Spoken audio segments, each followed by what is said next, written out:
Saudara-saudari yang terkasih, kita jumpa lagi dalam Pelita Hati hari ini, Senin 30 Mei 2022, hari biasa dalam Pekan Paskah yang ke-7. Bersama saya Romo Thomas Suratno SC dari Paroki Cilandak, Jakarta Selatan, mendengar dan merenungkan sabda Tuhan, yakni firman Tuhan yang tersurat dalam Injil Yohanes, bab atau pasal 16, ayat 29 sampai dengan ayat 33.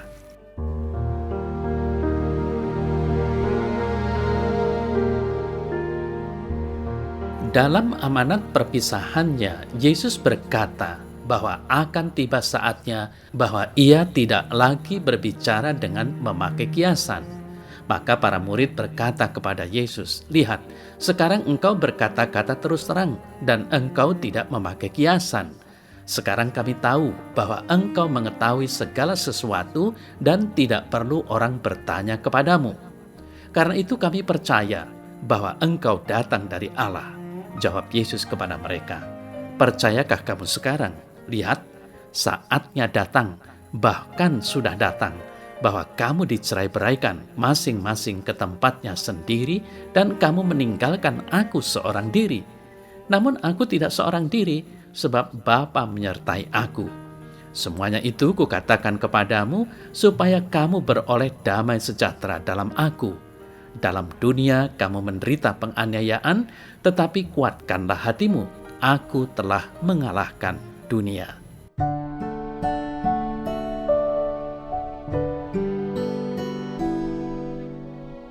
Saudara-saudari yang terkasih, setelah mendengar penjelasan Yesus tentang siapa dirinya dalam hubungan dengan Bapanya, para murid akhirnya benar-benar percaya bahwa Yesus adalah Putra Allah.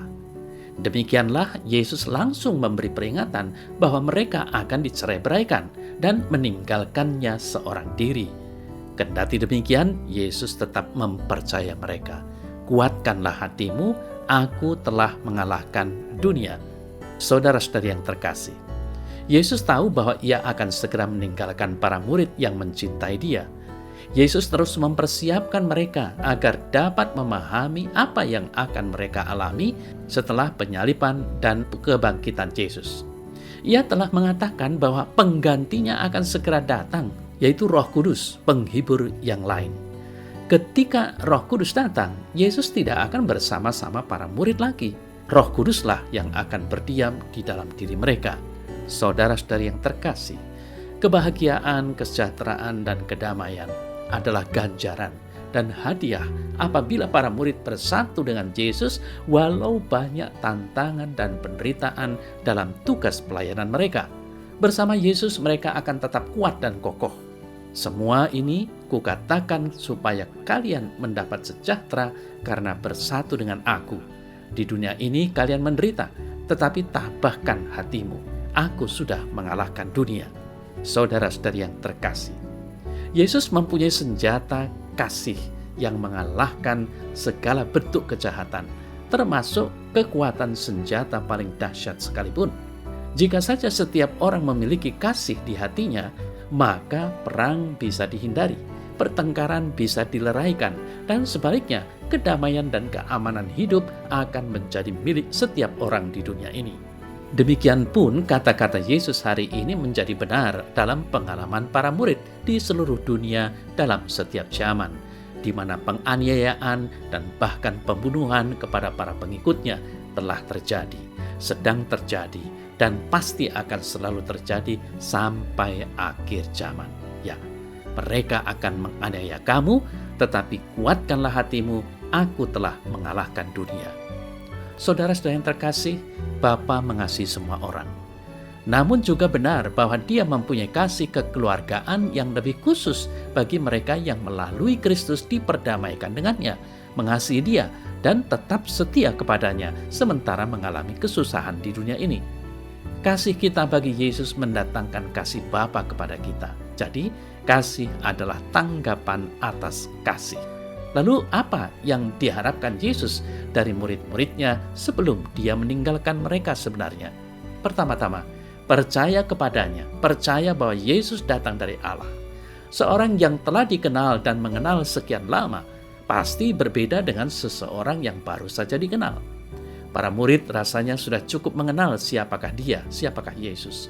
Sehingga kalaupun masih ada yang mereka tidak mengerti, biarlah itu menjadi bagian dari dinamika pengenalan terus-menerus. Saudara-saudari yang terkasih, para murid diharapkan menguatkan hati. Ingatlah bahwa hati sebagai pusat pribadi manusia tidak seperti kekerasan hati untuk menolak penyelamatan, tetapi teguh berpegang pada Yesus. Menguatkan hati untuk tidak menyembah atau berpaling kepada Allah yang lain, tetapi menguatkan hati untuk menjadi saksinya di dunia ini. Saudara saya yang terkasih, sebagaimana Yesus akan memasuki saatnya, yakni penderitaan dan kemuliaan, demikianlah para murid senantiasa berada dalam situasi itu. Situasi ketegangan yang tampaknya paradoks dihayati di dunia ini. Mereka telah selamat karena percaya kepada Kristus, sekaligus masih menantikan kedatangannya kembali. Mereka bahagia karena mengenal Kristus, sekaligus akan menderita selama masih hidup di dunia ini. Inilah situasi kita juga.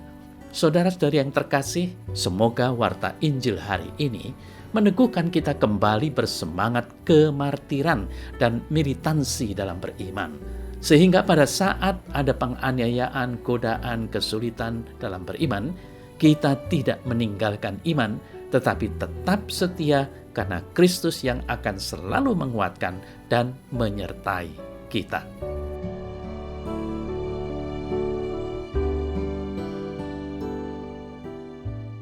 Dalam nama Bapa dan Putra dan Roh Kudus. Amin. Ya Tuhan Allah, aku percaya kepadamu. Biarlah Roh Kudus menguatkan aku dalam perjuangan hidup ini, sehingga aku dapat bersaksi akan kasih dan kesetiaan kepadamu. Amin. Semoga Allah yang Maha Kuasa memberkati saudara dalam nama Bapa dan Putra dan Roh Kudus. Amin.